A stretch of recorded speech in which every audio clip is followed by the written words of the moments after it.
Hello everybody, Cindy Ashton here from Cindy Uncorked, and I need to get uncorked about something that makes people very uncomfortable. But you know what? We need to be uncomfortable and we need to push boundaries because there are some things that we just need to talk about. I have been reading a remarkable book that both men and women should be reading, and it's called Vagina by Naomi Wolf.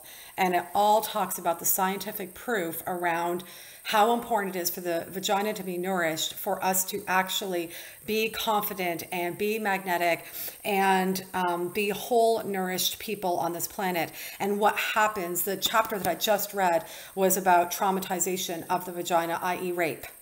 And very disturbing, very disturbing.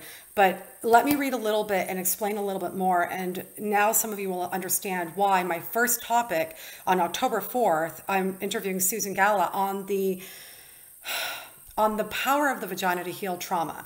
And so some people have actually accused me of trying to come out of the gate with hype. This isn't about hype and all that bullshit. Let's just cut to the chase. People are uncomfortable with this. They make up all kinds of reasons why we can't talk about it, and we need to. So let me read a little bit about the power of your vagina and how it actually affects your brain and affects how you show up in the world and your level of happiness.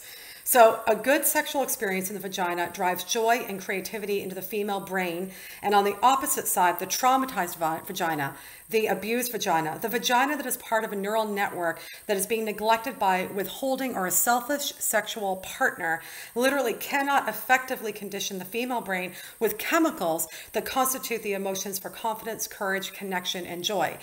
So when we talk about there's a lot of movements happening around we need to come into our feminine power. This is why, because our vagina is not just this beautiful portal that delivers babies.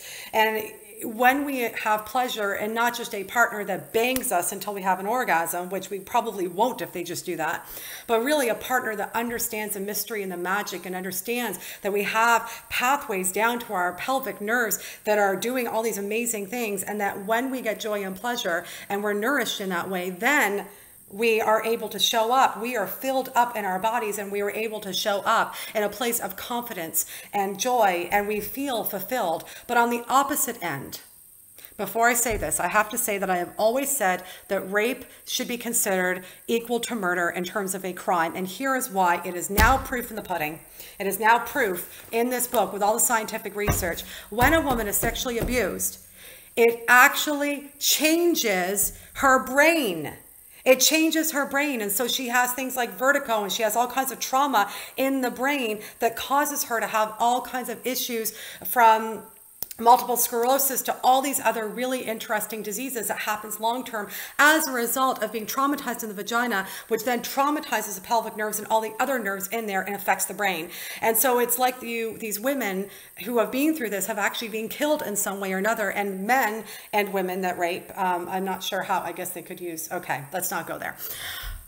They should be put in jail as long as murder. It is awful. So here's the point that I'm trying to make is, first of all, I want you to tune on October 4th, hear Susan Gala, hear her story, learn a little bit more about what you can start to do to heal the trauma in your body. And even if you have never been through a sexual assault, I have not been through, thankfully, I hopefully never will be. I can tell you that even just from other things that's happened in my life, I've held trauma down there. And the more that I learn to choose partners who will love and nourish me, the more that I feel filled up and I show up with joy and confidence. But if anybody has been through any kind of trauma, and we all have, women, we all have, and men, but men don't have vaginas. But we really need to start tapping into this. We need to stop having so much shame around this and realize this is a beautiful, extraordinarily powerful part of our body that is more extraordinary and more powerful than we really, really think. And I know that I've been uncorked all over the place, but I just see so many people walking around with so much trauma in their body, and I know it's because I've had trauma in their vagina. And we need to get rid of this, and we need to start the pathway to healing on this. And for those who don't hold that kind of trauma, you need to get more nourished and get more nourished and get more nourished. You can continue to have more joy and bliss in your life. So there's my spiel for the day. I would love for you to get uncorked. If you disagree with me, that's fine. There's science, but you're welcome to disagree with me. You're welcome to share your opinions. I just ask that you stay intelligent in your conversation. And remember to watch the premiere of Cindy Uncorked October 4th with me and my special guest, Susan Gala.